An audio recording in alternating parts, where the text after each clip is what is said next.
All right. Do you guys hear me? What's up, Mark? I cannot hear you. You got to unmute yourself.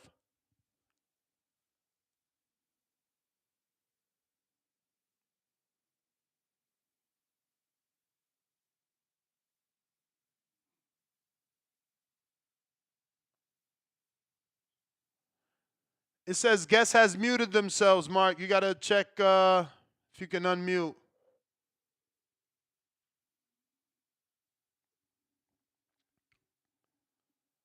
Nah, I don't hear you. Let me text him.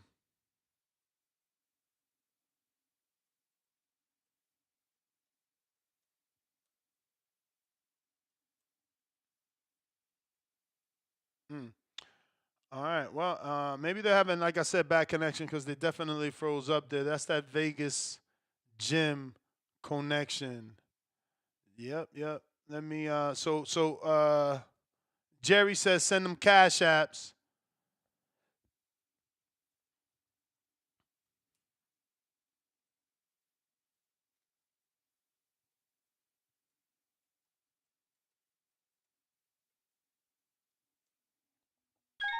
All right. Let's see.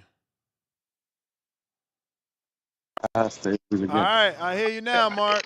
Can you hear me? I All right, I'm do. gonna go to like a little place because we're getting ready for the Probox show. Yep. We're in LA, so I'm just gonna go sit someplace where you can hear me. No worries. No worries. Hope everything is well. Yeah, everything's good in that stuff, man. So, ladies and gentlemen, we are 60 seconds. joined by world renowned trainer Marc Farrait. Am I pronouncing that right? No, Oh, shit. How is it? for Ray. Farrait. Farrait. Damn. Yeah. All right. Nah, it's all, So, yeah, it's all good.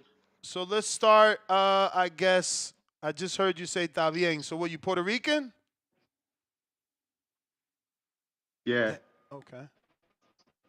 You freezing up. You It's probably have breaking up, better right? service outside. Right here, then. Right there's good. Yeah, probably here. So far, so good. All right. So you said you are Puerto Rican. Yeah, born and raised in New York, so that Okay. makes me what? Probably New Yorican. New Yorican for sure, for sure. So Mark, when did you start becoming a trainer? Uh, around 2007. Okay. Okay. But I always been in boxing.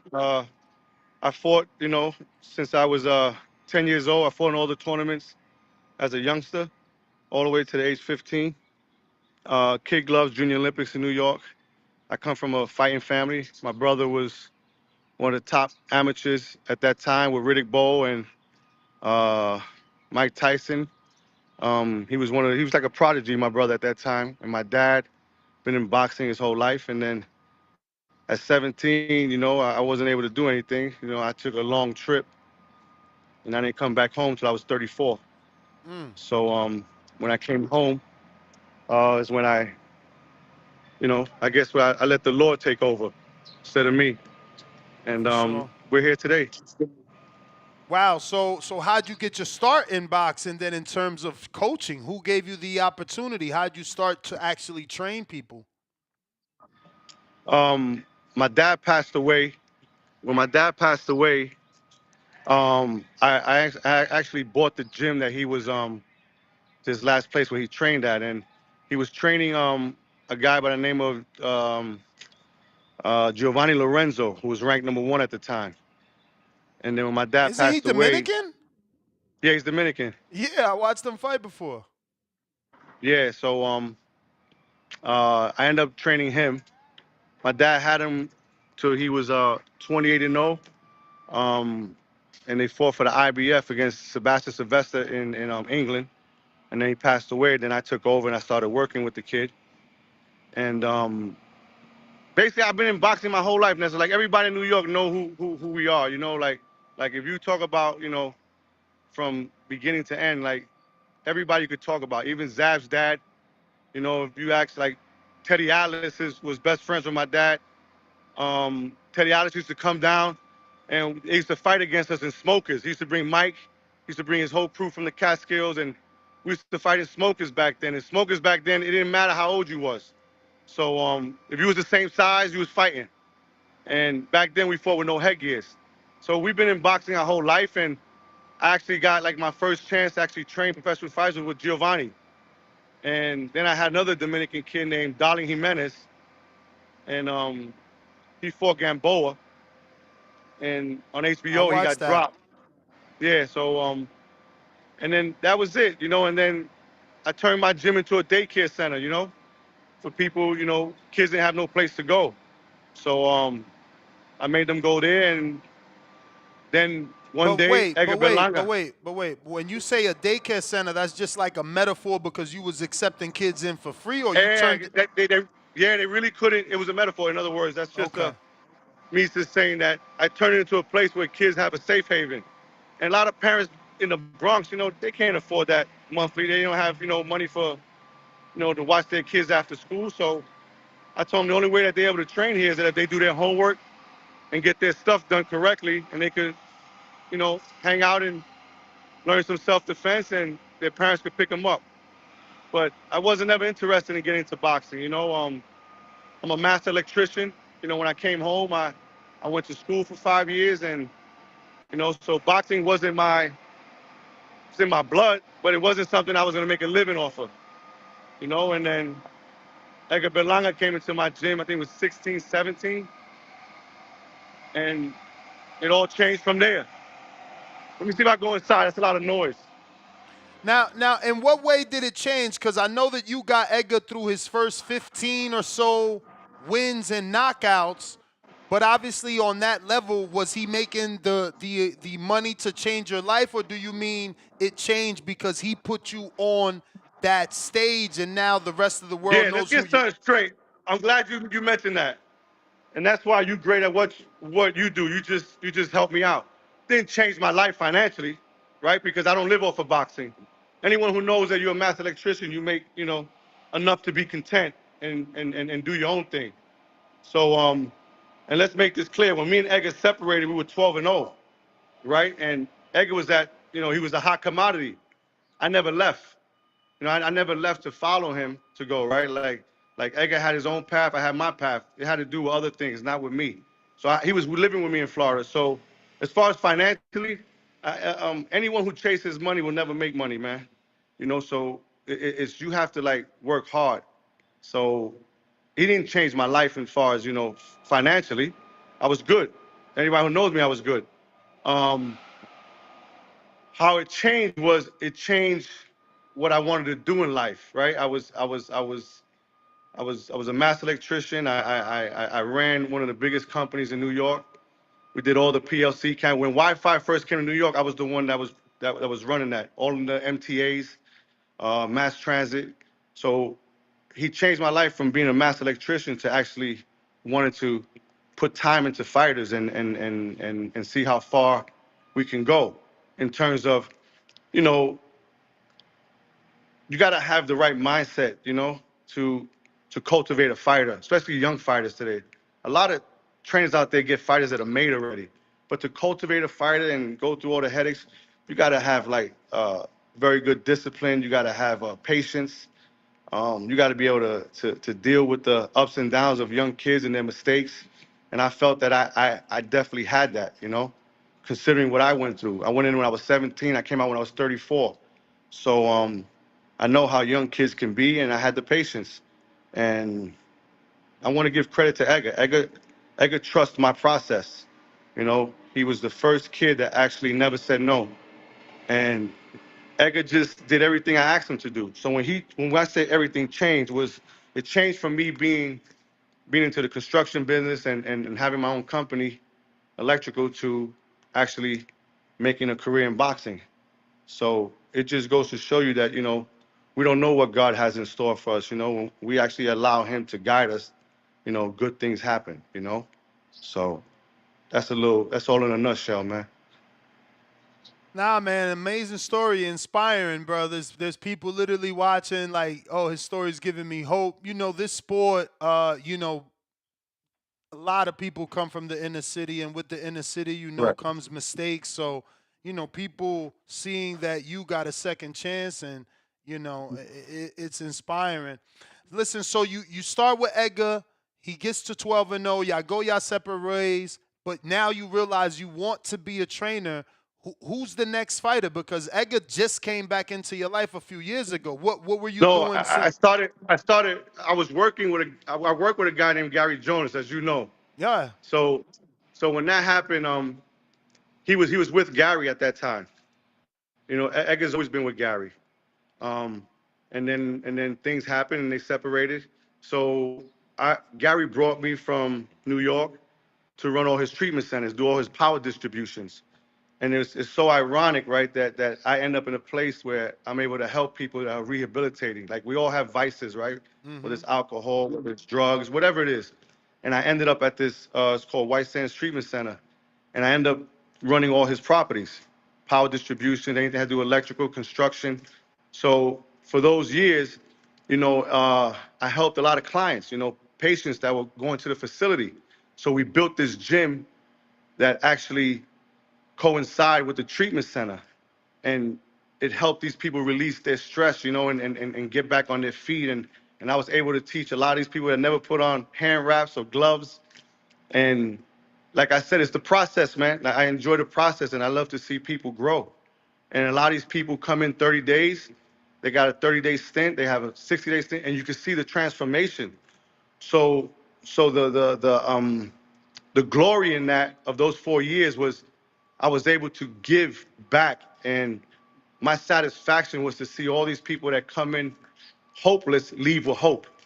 So those 4 years, me and Gary grinded, and we came up with a plan. That guy was always ahead of everybody else, and look where he's at with Probox TV. And then 4 years later, you know, um, me and Edgar tie up again, and we're back where we started from at Probox in Plant City.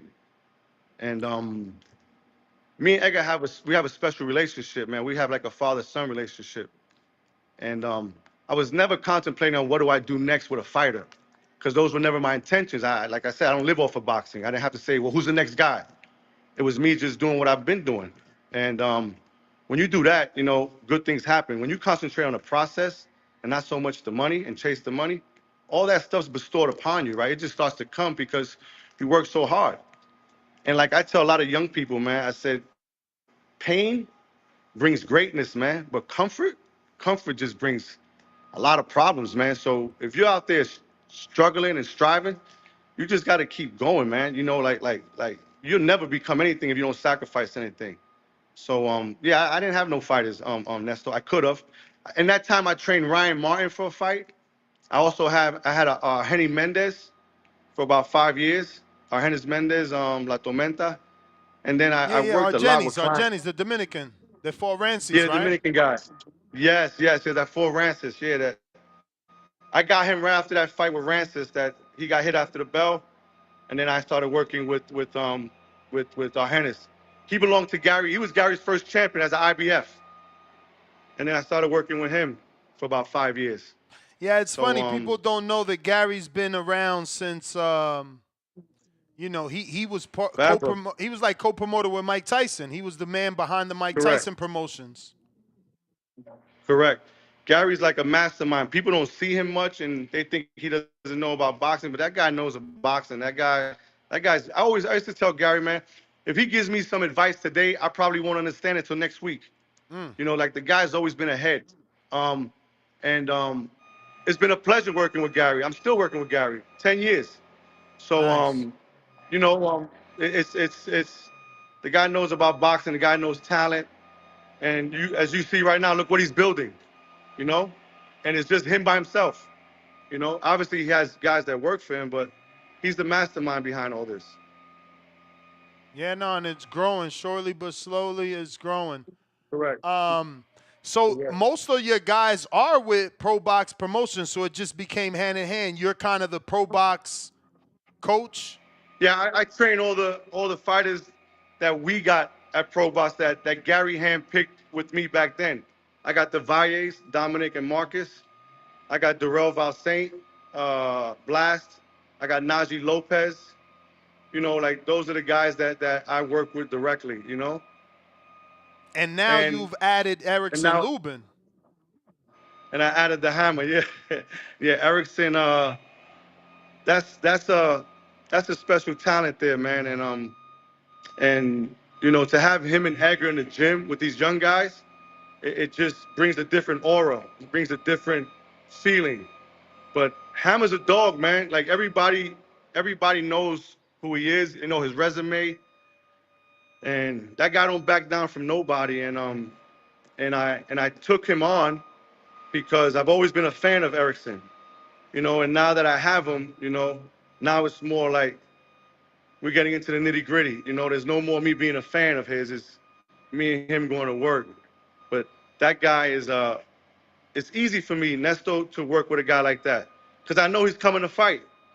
And because he switched trainers doesn't make him a better fighter. And I make that clear to people, right? Like I don't believe in that. What I believe is that he's always had it in him to be great. It was his choice. So if he turns out to be great, I had nothing to do with it. It was all him. That kid was a special talent since he was 16, 17 years old. So I believe right now he's going to fulfill his destiny. This guy's going to fight everybody. I think he's the best 154. I believe everything he's been through got him to this point. And you're going to see a different Hammer, man. Like, he's made that choice, you know, and we all got choices in life. Either we're going to do it or we ain't going to do it. Everybody puts all this shit into it. Like, you got to be this, you got to be that. It's a choice. Either you're going to get up and do it or you're not going to get up. So he's been getting up. He's been training for 6 months at Probox. He's ready to go, man. You know, this guy's chomping at the bit. I believe he's gonna be victorious May 10th, and he's gonna fight Bakram. He'll be the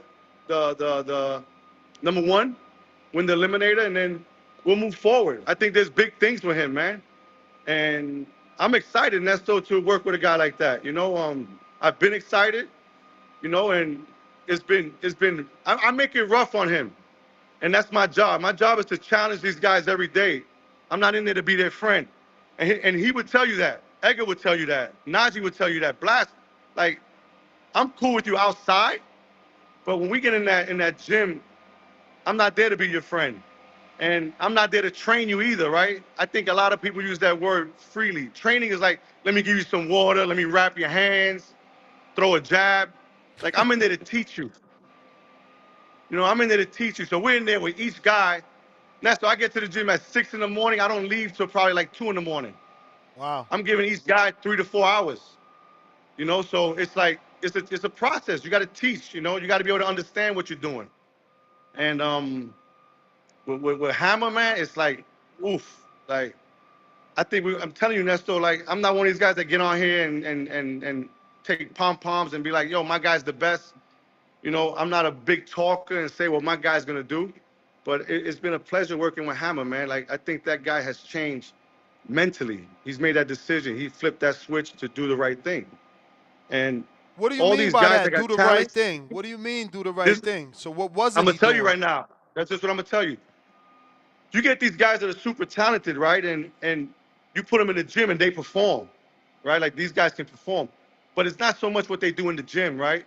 It's so much what they do outside the gym, right? Outside the gym is who's talking to you, who's in your ear, are you recovering, are you resting, are you eating right, are you doing all the right things outside, are you not messing around and hanging in clubs and drinking and are you around the right crowd? Are you around people that are constantly talking to you about boxing and keeping your mind in boxing? So you have to make that decision. And usually when I tell them, I say, Hammer, you know you make the right decision when people close to you don't like you no more. Or people that you thought were cool with you don't like you no more. Because they can't understand what you're doing. When people think you're crazy, you're on the right track. Mm. If you're just locked in and you finish training and you're back at your room and you're back focusing, you're watching tape, you're eating, you're going to bed early, you know, you're doing everything else the right way, it makes it easy in the gym. And then it makes it easy on fight night. Now you know that like you're 100% ready. You're not going into the ring because you're talented. You're going into the ring because you put the work in. Like you really put the work in. You wasn't just gonna say you're on an 8-week camp and you actually spend 5 weeks cutting weight. That's not a camp. Like you got to come in pre-camp already in shape so that we can work on planning and what we're gonna do in the system, as opposed to people come in camp and they losing weight. And then you can't even work on anything because you're afraid of hurting them because you're pushing them too hard because they're out of shape. Mm. And then what that does, it throws everything back. So that's the change I'm talking about. You got to make that change outside the gym, outside those premises. Everybody's talented. Nestor, everybody knows how to throw a 1-2 and a jab, right? That it's just, what do you do outside? You know, like where's your mind frame? Like what's your philosophy when you leave the gym? Like how you become better when you leave the gym. When you're in the gym, you got no choice. Especially if you're with me, I'm gonna challenge you every day, and I know if you're in shape or not, because the ring don't lie. You know, you put them in there and you do certain things, but so he made the change of how he lives outside the gym, and you can see it head and shoulders. And in fact, Nesto, like he made a conscious decision to live at Pro Box. So we got guys that live at Pro Box. We have What? people live in the back. He's been living at Pro Box for 6 months. But don't he live in Orlando? Yeah, but he's in Plant City with me. Wow. He's been there 6 months. Like Gary told him. Like Gary don't play. Gary's like, you want to do this, then you gotta make this move. He didn't hesitate, man. That guy didn't hesitate. His kids come That's see him right now. crazy. Oh, he's changed. He's working out 3 times a day. He's in the gym. I'm in the gym early, so he's even moved. He even comes in the gym to watch me work with Najee. He's coaching guys. He's constantly in boxing, and I'm telling you, man, like this kid made a huge adjustment. And like I said, it had nothing to do with training, changing camps, or teams. I truly believe that it has to do with the individual, the fight itself. Wow. No, that's amazing insight for sure. Listen, you had another viral moment giving Edgar, some tough love. How do you deal with? I mean, I know that the answer is going to be you don't do it for money, but how do you deal with those moments? Because there is that, I guess, you can get to a moment where a fighter's like, man, F this coach. I'm man, you can't talk to me like Yeah, that. yeah. But you right, Nesto. You know why I love doing interviews with you? I don't do many interviews. You don't see me doing many interviews. Um, I love doing interviews with you for one reason, Nesto. You real, and you don't give a Thank fuck. you, man. You don't give a fuck about nothing. You're gonna do what you do. You don't live off nobody. And if you can run this video, this tape back, when I first started talking to you, dude, I was well off. I'm well off if I don't have boxing. I'm a master electrician. Let motherfuckers Google that. I make money just sitting at home. I just got to put my license down and I'll make money. So I don't give a fuck. And you know why Edgar's been with me? Because Edgar don't give a fuck either. And Edgar knows how I am. Edgar, I'm telling you, man, like that kid is a special kid, man. And me and him have like a special bond. So he knows he would have never came back to me. If there's one kid in this world that knows me very well, besides my own kids, it's Edgar. And I'm not there to. I don't give a like he knows it, man. Like that kid is special. I'm able to do that with him. I don't know if I'm able to do that with every other fighter, right? We have to understand that, right? Like not every fighter is wired the same. Edgar thrives off that shit. Yo, I'm telling you, Nesto, this kid, if you go to the gym, I won't act like that. But if I see he gets moody, he already knows how I'm gonna get. So I'm not worrying about him throwing me out. I'm not worried about any fighter throwing me out. I gotta be me. Like I said, I can't be waving pom poms, and I can't just be like I'm worrying about a check. Nah, then if I know it'll never happen with Edgar. You know why I say that, Nesto? Because me and that kid, my thumbprint is on him, and his thumbprint is on me. Like I've learned with him as we been through this journey. Like I've learned a lot of things from him. He's taught me a lot of things, and I've taught him a lot of things. So I'm able to do that because it's who I am. And I do it with Erickson. It's just my nature. And it's my nature like this, Nesto. I think fighters sometimes forget, not Edgar, and I make this clear to people that we put a lot of time and work in and effort. So when you go up in that ring and those 20,000 people are watching you, they're watching also how you perform. And how you perform is going to go back to how your corner is and how they taught you and what's going on. You know how many people get on social media and be like, man, this dude sucks. That trainer's horrible. Why this guy's not doing this, not doing that? But they're not behind the scenes and sees what's going on. So for me, I got to let you understand from it. Nah, we're not doing that. You know, it's your face, it's my face. And I'm going to be that, and that's who I am. But they know I respect them. If I talk to my kids like that, I could put food on the table and my kid will give me the wrong look, my sons, and I'll be like, no, it's food. You're going to eat that. No, you want pizza? No, you're going to eat that. Those are the vegetables, those are the potatoes. There's some eggs there. And I leave that plate there and they don't eat it, they'll eventually eat it. But if you spoon feed some of these fighters, these elite fighters, dude, it's not good, man. It's not good because they pay us to train them and teach them. If it's the other way around, then they don't need anybody. They could just have their girlfriends or their wives or their sons just give them water and they go and do what they do. But no, man, me and Edgar is like, it's funny because I wanted to get rid of the cameras. I didn't know that camera was there. If you ask Edgar, like I said, Edgar, man, you got to get rid of these cameras, bro. I can't be myself. And he laughed. He laughed, Nestor, because he knows that those cameras were holding me back. There was so much shit I wanted to say. And that one, I didn't know that camera was there. So I was holding myself back in that camp. And he knows it.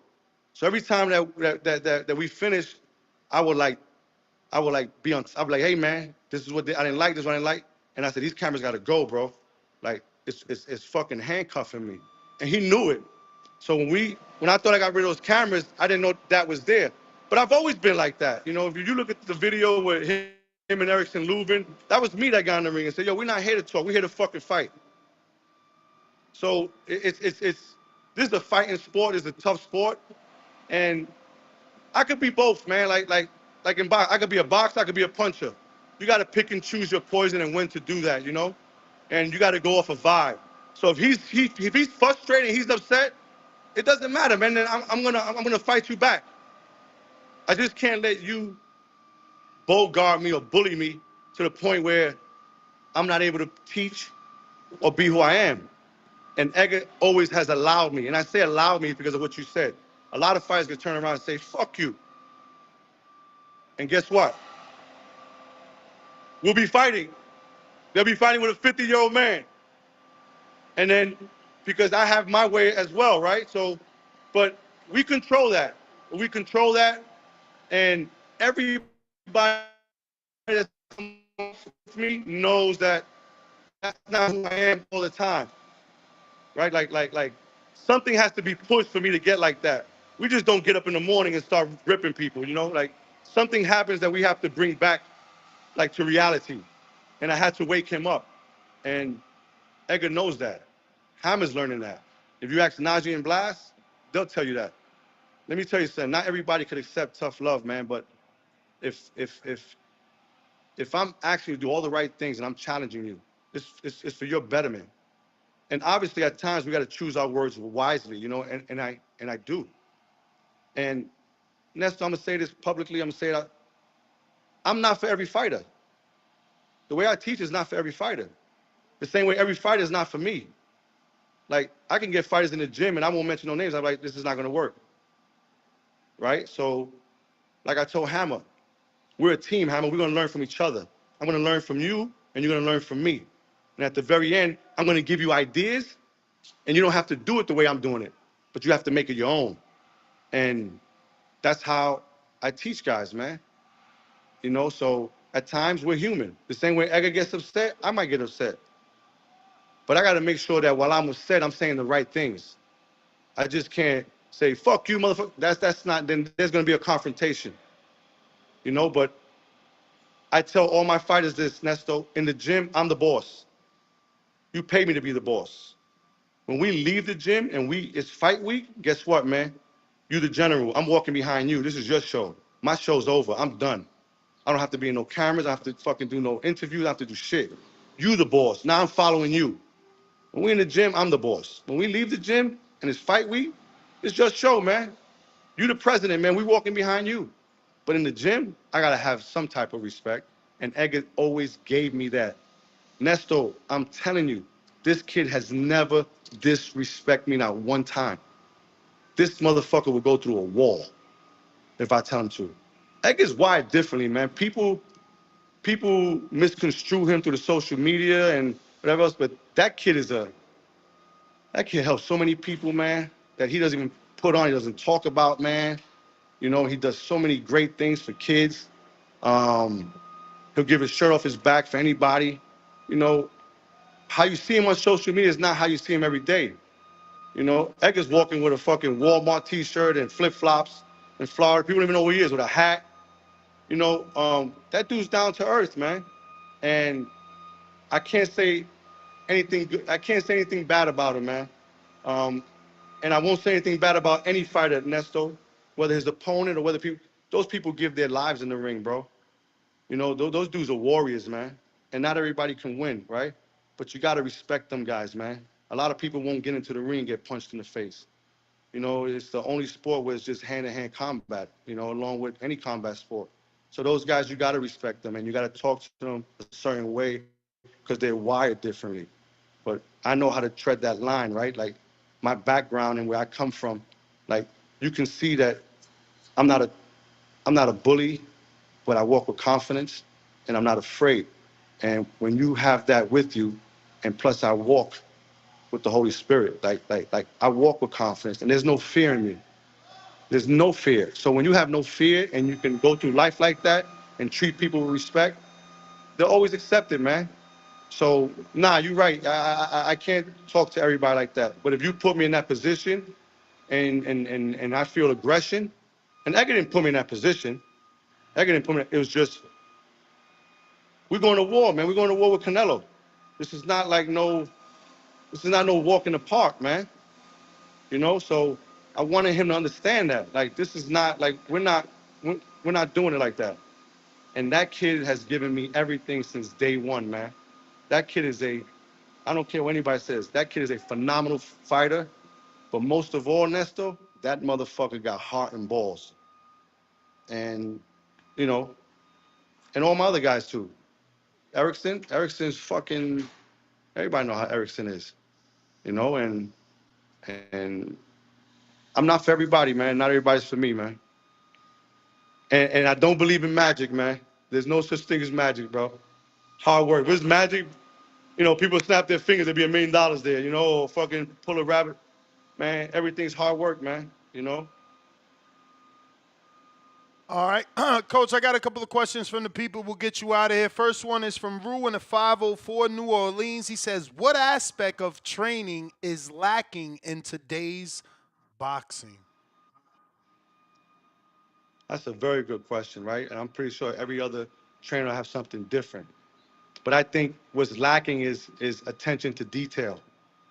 I think this is the only sport where you don't really sit down and go over a lot of videos with your fighter and explain to him, because at this level, at the level that I'm talking about, right, at the elite level, it's not about you to throw a 1-2.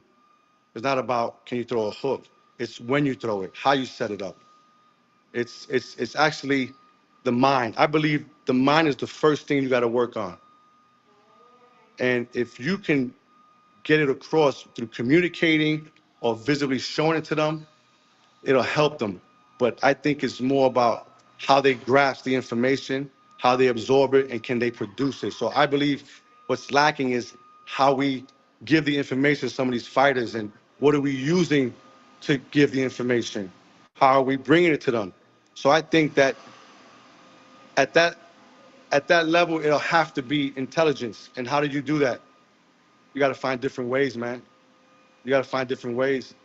And that's I think if I take you to the gym to throw a 1-2, it won't be different from Floyd's 1-2. If I show you a 1-2 every day, it'll probably be a phenomenal 1-2. But guess what?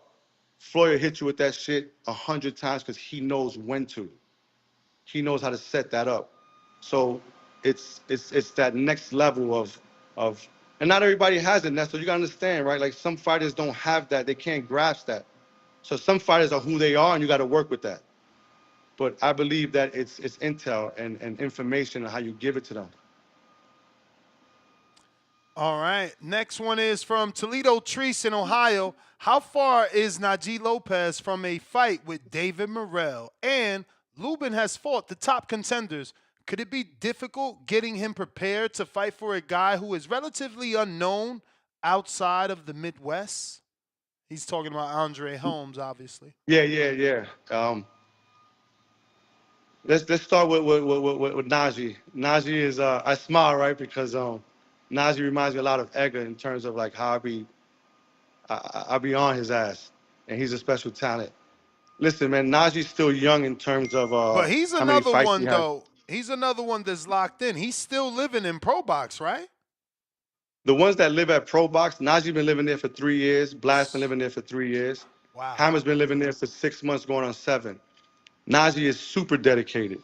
Hell yeah. Um, Najee's a beast, and he's a he's a nice guy to be around, always smiling. But I would say, man, give him another year and a half. Um, I think he's ranked 13th now in the world. And those guys, I'm not the type of guy that forces my guys right away. They got to still eat. You know, they still got to grow. And David Morrell's a phenomenal at the top. Those guys. But Najee will be right there with him. Give me another year and a half. Najee will be right there. And as far as Erickson, like I said, he made the switch. He knows that Ardrell Holmes, I think his name is I don't know how to pronounce his first name, but Adrell Holmes, he knows that that's the only guy that's standing in front of him to get a title shot. So he has to treat that guy like if he's fucking Bakram or he's one of these great fighters, elite fighters at his weight class. But Hammer's not gonna have no problem. He's gonna treat this guy like he's supposed to treat him. He's gonna walk right through him, and he's not gonna have any. He's not gonna be overly confident. This guy's confident who he is, and he knows what he has to do. I just text Daniel to see would he be willing to do Dion Nicholson versus Najee Lopez. What do you think of Nicholson from Alabama right there in Tuscaloosa? A little drive over. I like that. Nesto, I'm not gonna say no to anybody, right? Because the way I look at Najee and Blast and Dominic, they got to be ready to fight anybody that's out there, right? If we believe who they can be, if I say Najee could be a world champion, then Najee should be ready to fight these guys that are moving up that ladder.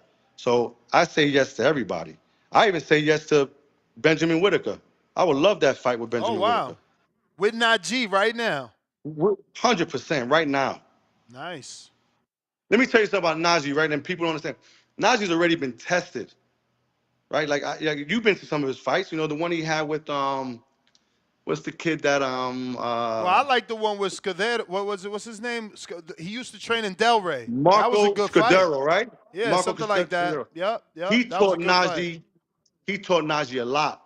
Herky jerky angles, right? It kind of confused Najee a little bit, right? And it made it kind of tough. Najee couldn't land those big shots like he wanted to. But from that type of fight is where you really grow. The other one was the one where he got hurt in the first round. I forgot that guy's name. Um, he got hurt. Najee got hurt. Najee came back and knocked him out in the 4th round. Um, the guy actually quit. So there have been some signature fights early in his career that has created a lot of growth in Najee. And I think right now, if you look at Benjamin with his box rec, Najee would put all those guys out. Mm. I think Najee would just, and I'm not gassing Najee up. I just know what that kid's been through. That kid's already been tested. So if Najee ever gets hurt in a fight, I don't worry about it. I know he's going to wave it off. He's going to come back. And he's even more dangerous.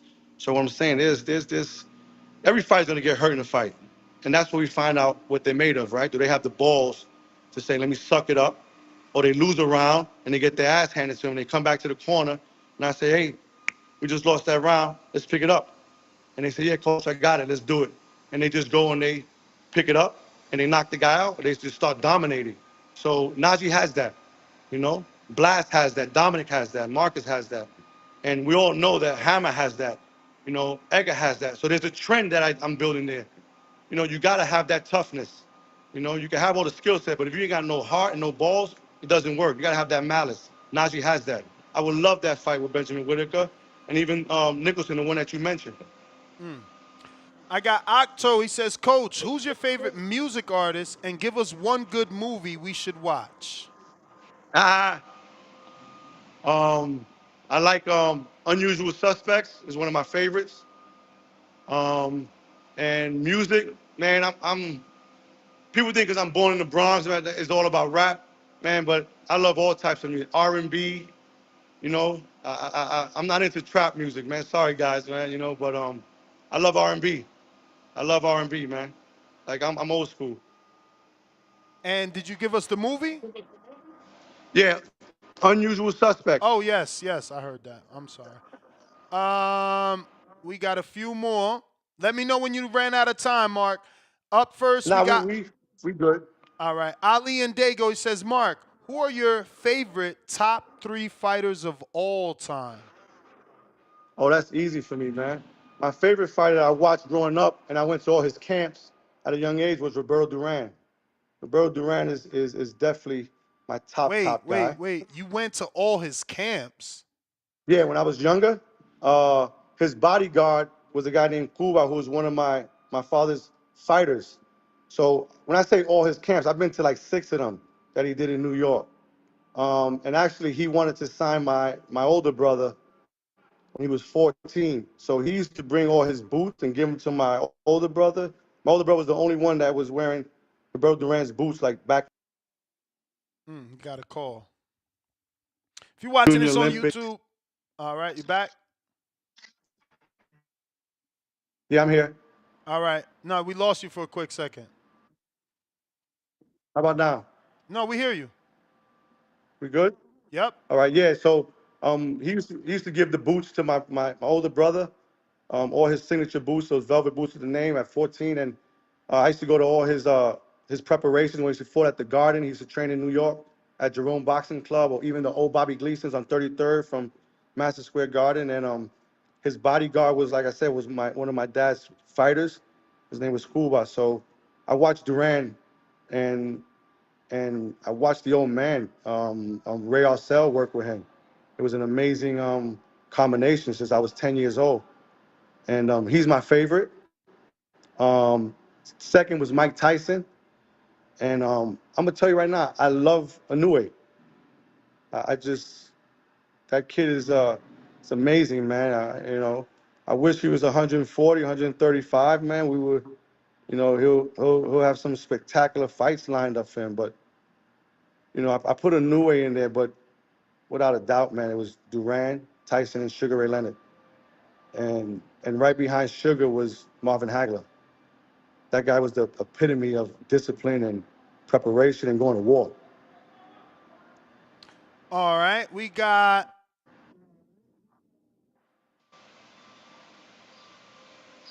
Adrian. Now that you Am and I breaking? Edgar, excuse me? No, You we're said, good. Can you see me? yeah, I see you.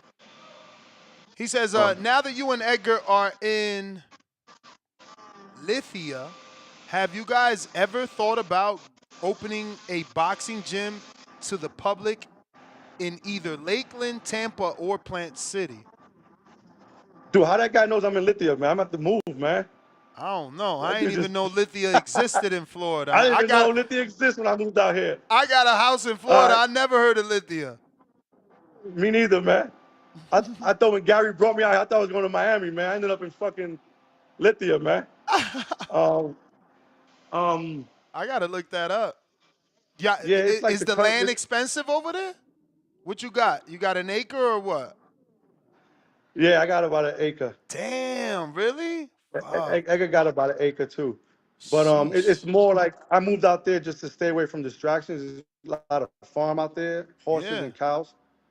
Um, and it's a 40 minute drive to the facility, but it's a back road drive. It's all It's easy. You Yeah. know, you don't feel As the long 40 as you minutes. don't got to get on that I-4, I'm sure you happy. You ain't lying. That's the biggest thing. I-4's up, Bro, man. when I go to Plant City to Pro Box, I got to leave like at 2:30, the latest, or I'm That's going to be in crazy. traffic. That's crazy, man. Reminds me of the Cross Bronx in New York. But Yeah. yeah, well, we use the back roads. Yeah, we would definitely like to do that. Right now, we're just caught up in Plant City. You know, we got a lot of things going on. But Edgar has mentioned that he wants to open up something in Lakeland.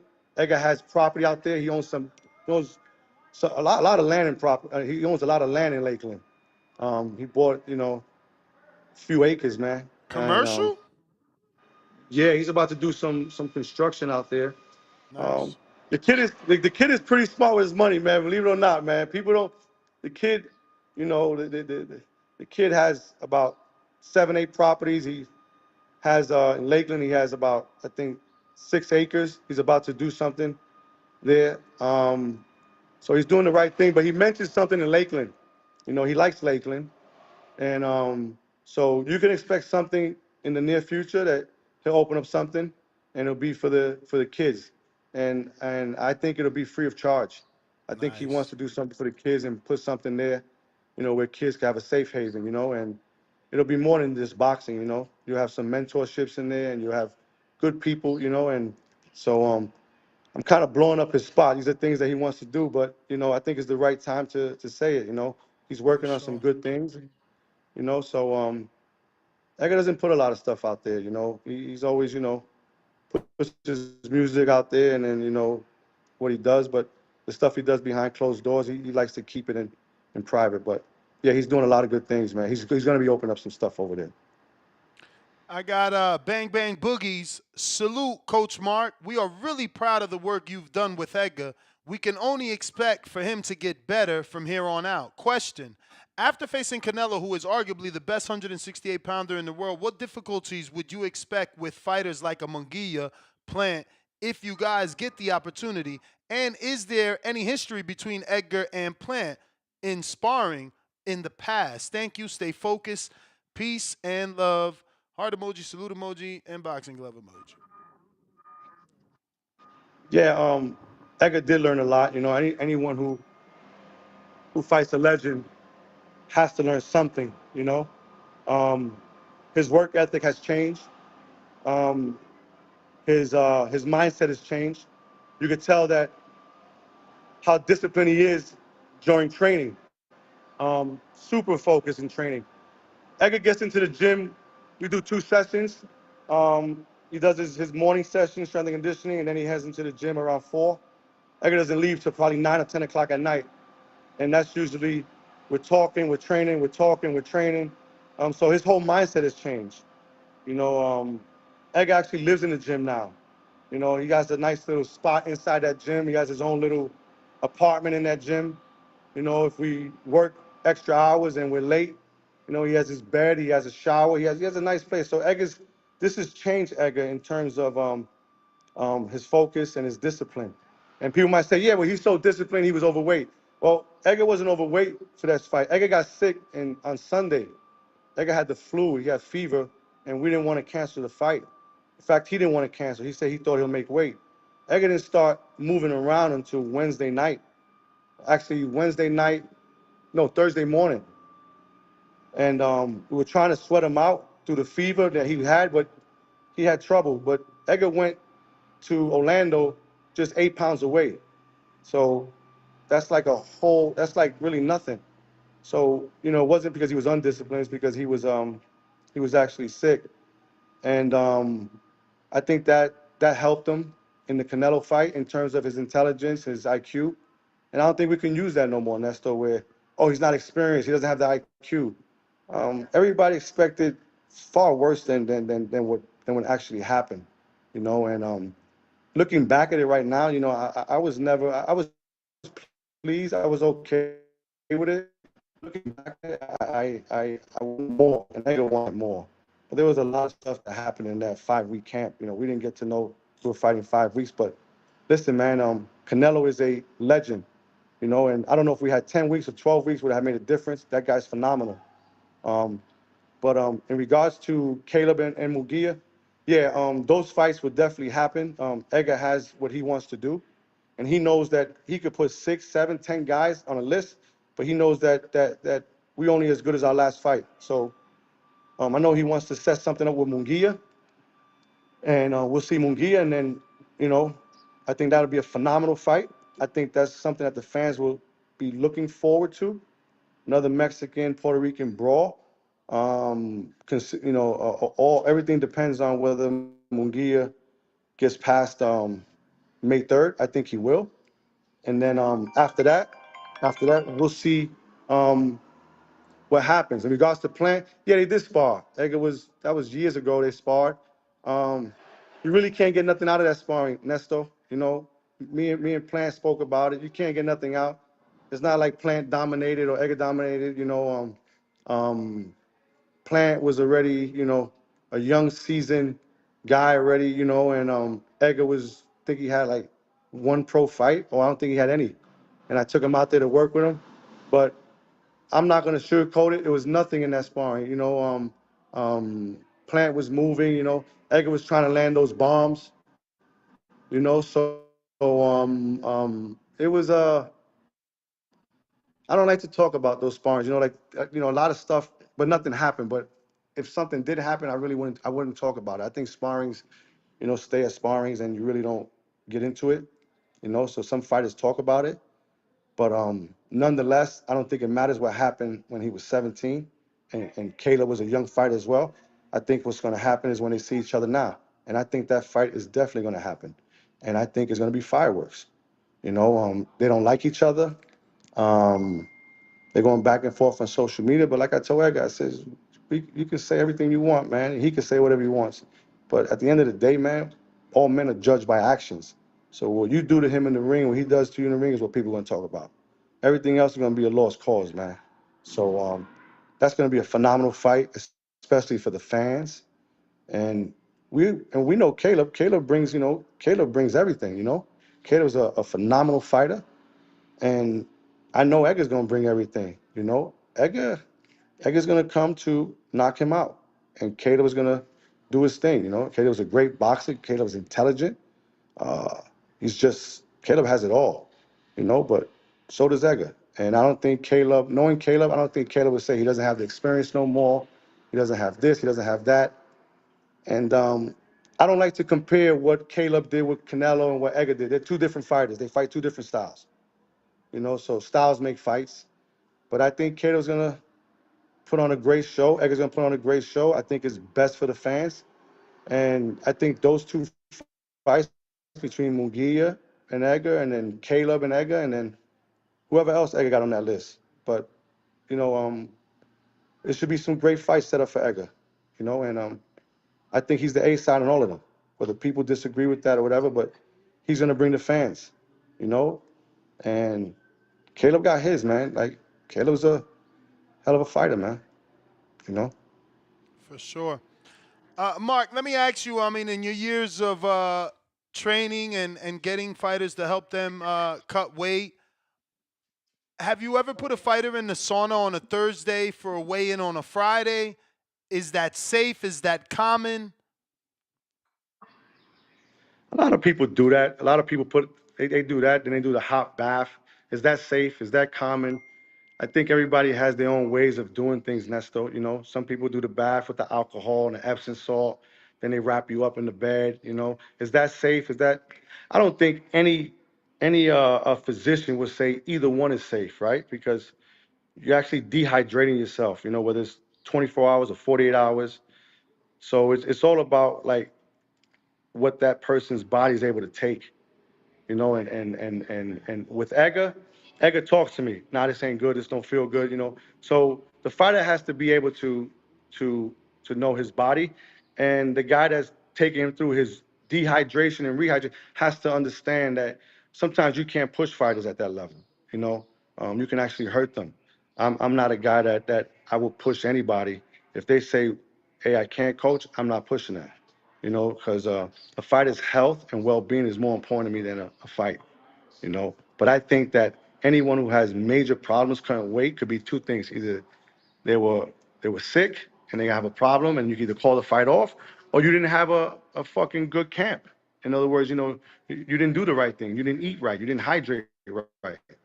But guys that cut weight, I don't care either way, man. It's a tough cut, man. That's the worst part of fighting. So I don't know, Nesto. It all depends on the fighter and what they think works for them. Some people do the hot bath. Some people do the sauna. Some people do the not the sauna. They do the other one too. The steam room, right? I even seen people which I disagree with. They put them in that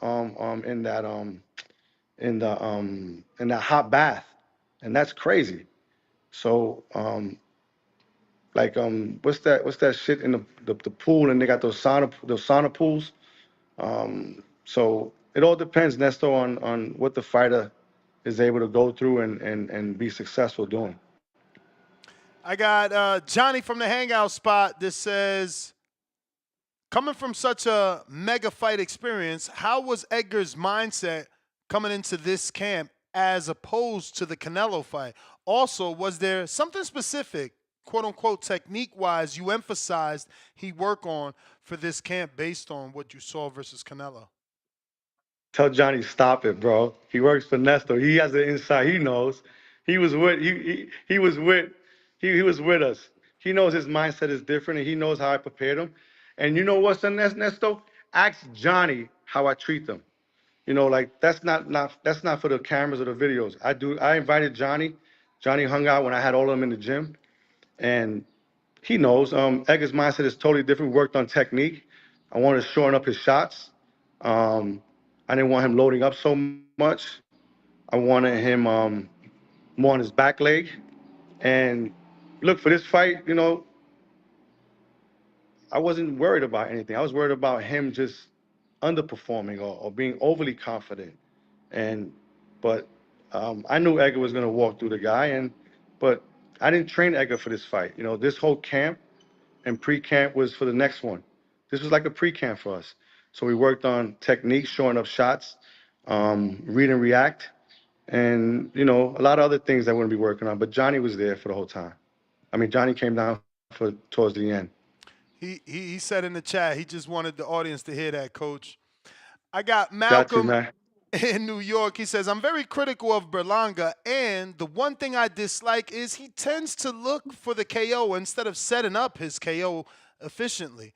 Has there been a focus on this since the Canelo fight? Shout out to you, coach. And I love the audio of you and Berlanga in the sparring, fellow New York Rican with five Puerto Rican flag emojis. Well, we all want him to set the shot up, including myself. But some guys that have the killer instinct, it's more on me, man. Like I have to be on top of him.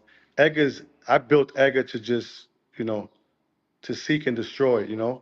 And it's like Tyson, right? Tyson didn't have, Tyson just went out and did what he did. Tyson wanted to walk through you. Tyson had a good jab, good movement, and with Edgar, we're working on it, man. Like he's improving. Of course, I want to hide the power shots, right? Everybody's expecting those power shots, so we're trying to dummy it down. We're trying to be at 50%, but with good speed and good position as far as leg position. If his legs are in the right position and always in that athletic position, he'll naturally knock people out. He doesn't have to swing from his shoulders. He can use his lower base. He can step into shots. He can angle and pivot off. So yeah, we're definitely working on setting up shots and traps. And it all starts with the lead hand. Once he gets his lead hand going again and feints and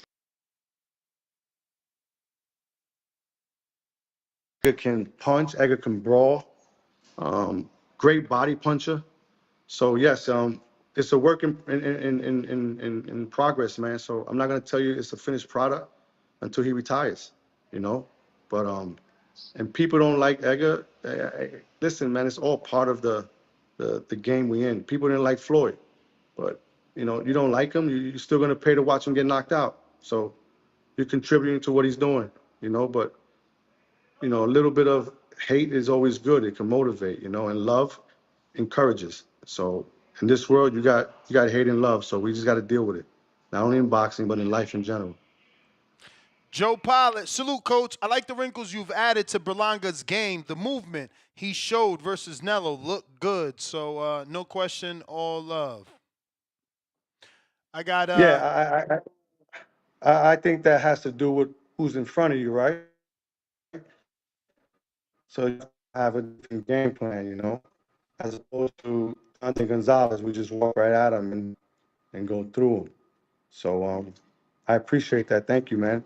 Every fight is different, and he has to be able to adapt to every fight and do certain things. I think that's part of his growth. I think that's where he changed that.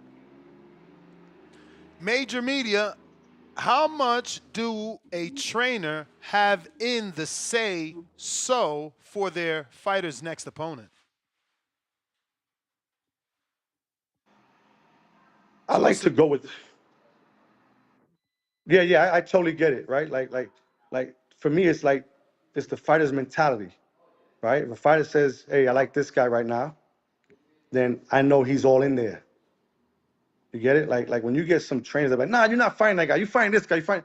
It causes a commotion. Me, I like to be easy, right? You have a list, E. We're gonna hit all those guys. We're gonna hit all of them. We just got to win each fight. Just win each fight. So we'll sit down and we'll talk. But at the end of the day, he has that last say. My job is to prepare him for anybody that we end up fighting. But I don't sit down and pick and choose. We see who's there. I sit with him and we talk, and he has the last say. Edgar's the boss at the end, right? I'm the boss inside the gym, but I like for him to pick and choose because it tells me where his mindset is at, and I know that we're good. So when he says I want to fight this guy, I say okay, we're there. This guy's locked in on that, and then and then we'll move from there. But I don't get into all that. Eventually, who he's gonna fight. And we'll get to that list, and he'll get to that list. I got Jonathan Sims that says, for fathers out here looking to support their son's journey in boxing, what are some of the key things they should focus on when it comes to training and developing skills, especially early on? Also, I'm interested in learning directly from you and potentially being reaching out for mentorship, but I don't have any social media. Is there any other way I can contact you to learn more and get advice? FYI, Edgar Berlanga is blessed to have you. Very honest. You're very honest with him. Well, I like what you said because I'm in agreement with you with that caller. I don't have any social media either, and you know that, Nestor. You can't find me on, so I don't have Instagram. I don't have any of that stuff. I think it's a distraction for certain people. I think certain people can handle it, others can't. Thing that I live by is that you have to be able to communicate with your children. I think we need to listen more to our kids as opposed to, like when I made the reference about this, what you're eating, that's something different. But you want to know what they're thinking. You want to know if they understand what you're trying to bring across, and you work at that. Sometimes you got to be firm, and other times you got to be caring, but you have to understand when to do that according to your child. I got two boys, and I treat them differently. They're really not the same. I mean, I communicate differently with them. Um, and you got to know, I think communication is key in life. And I think that if you can get it across to them, I think it'll definitely happen. But you got to be consistent with them. You just can't be in and out. You got to be consistent with them and got to teach them consistency. Things happen. And in regards to getting to me, you can do the profile. Mark, you breaking up. Can you move around a How bit?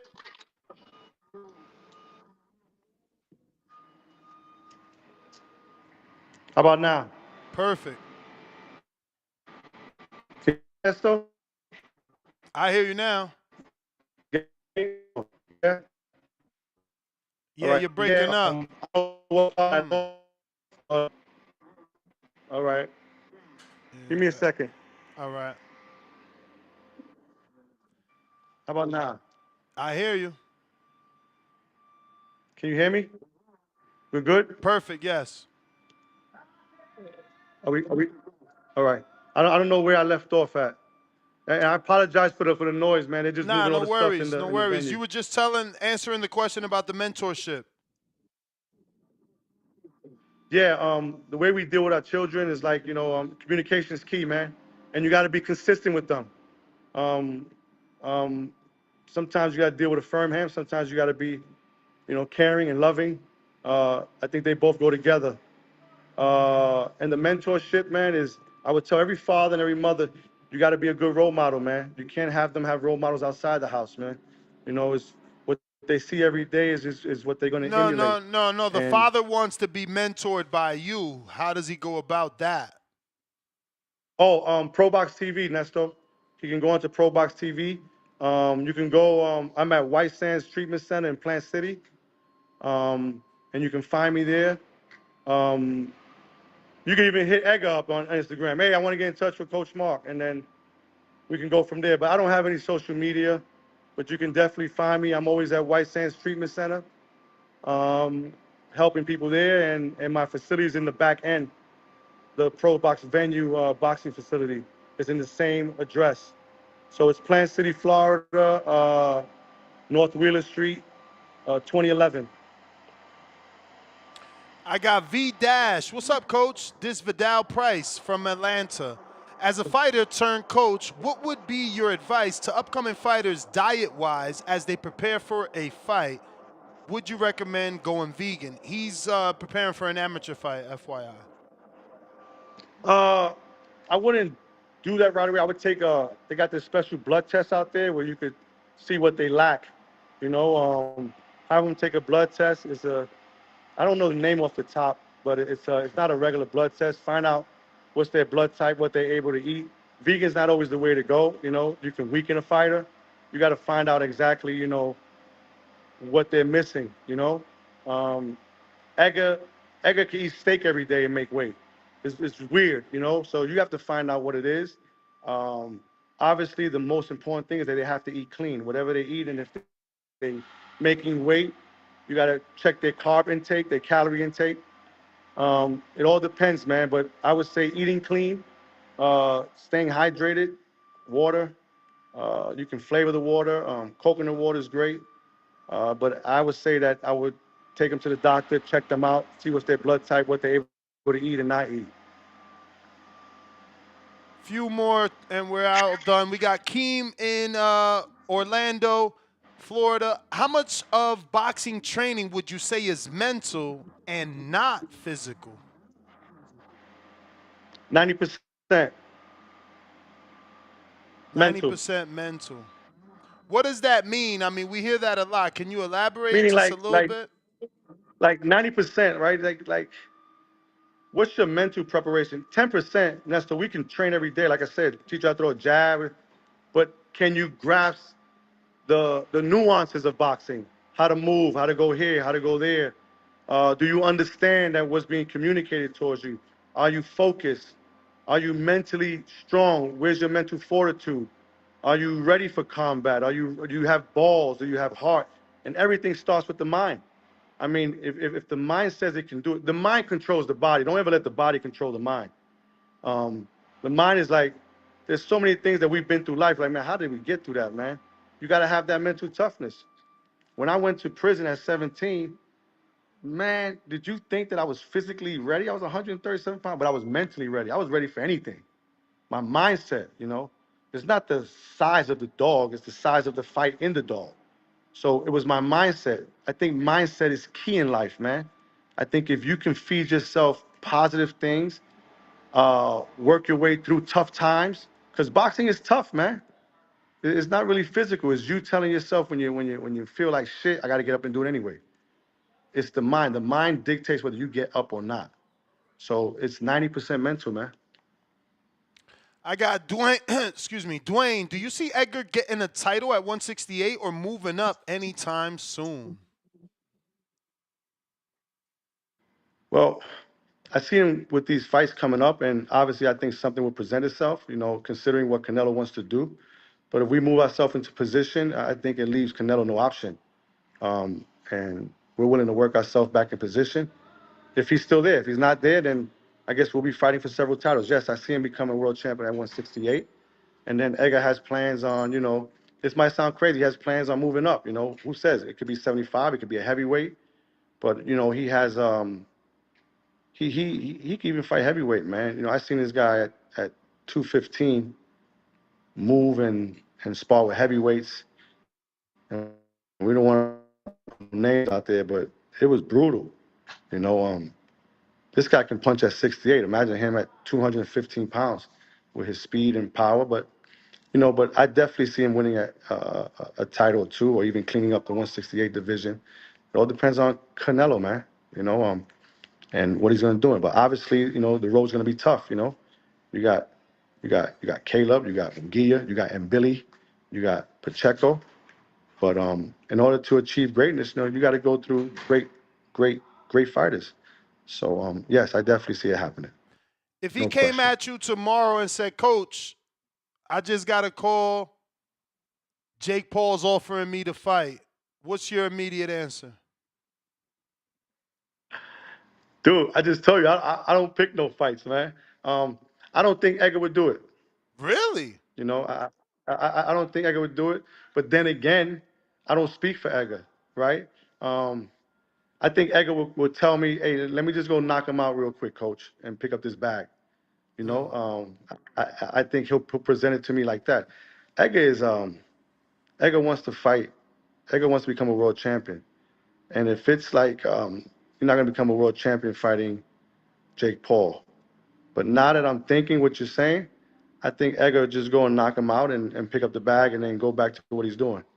For So you know sure. what? I'll definitely retract that. Edgar will do it. All right, we got two more and you're done. Dom in the OKC was good. What do we have to do to get you on the show, to get you to show up to one of Ness's border wars, hopefully the one in Florida? Oh, so he's talking about my amateur event. Actually, they don't know that you helped me and gave me a couple of phone numbers to try to get the sanction, which we still haven't been able to do. But once we could confirm a location, If I'm in town, 100%, yeah. And once I could confirm a location, I'll certainly and give I'll you bring an the fighters invite. with me. Oh shit! Don't say that. Oh, Don't great, say man. that. They gonna get too No, I excited. would. I'll bring Nagi. I'll bring Blast. I'll bring Dominic. Of course, I think they need to do that. Nesto, I think that's where I push them. They need to give back. They need to show up and give these kids hope, and they get to see them. And if Edgar's in town, I guarantee Edgar will be there. Hammer's in town. That's one thing that they respect. That when I say you got to be somewhere and help kids, I think they'll drop what they're doing and Edgar has a son. Hammer has kids. Bring your kids. So I don't think anyone would turn me down on that. If we're all in town, we'll definitely be there. Last one, Coach, and I appreciate that. Thank you so much. We got Coyote Blanco. Hey, what up, Coach? Thank you for coming on TBV. This interview alone has made me a fan of yours. Much respect. I'm curious to know, what did you learn and what was the difference training Berlanga for Canelo compared to other training camps in the past? Thanks again. I think it raises everybody's level of intelligence, right? It wasn't. Can I get Edgar physically ready? Edgar's always physically ready. He's a huge fucking 68. It was more about where are we mentally? Where's our intelligence at? How are we going to approach this? Are we going to be smart about this? And I think that's what he needed. So I think it stepped up. Listen, man, I was going against Reynoso. He's a great trainer, one of the great trainers. He has one of the one of the greatest fighters of all time. So you have to give Reynoso. He has to be one of the greatest trainers of all time. So step up my game as well. And I think it was a great experience for our team, and I think it team better. And I challenge my fighters. I like to be challenged by other great trainers, so it worked out. All right, Coach, that is all the questions, man. Thank you so much. I know that was a bit long. We appreciate you for sure, man, and look forward to getting you back on. That's always a pleasure, brother, man. God bless you guys, and we'll talk soon. All right. Appreciate you again. There you have it, ladies and gentlemen. Uh, Marc Farrait. Said that right this time, right? Farrait. you got it, baby. Yeah, Ferrer, you got it. All right. There you have it, ladies and gentlemen. Coach Marc Farrait. And we are still taking callers here if anybody wants to call in.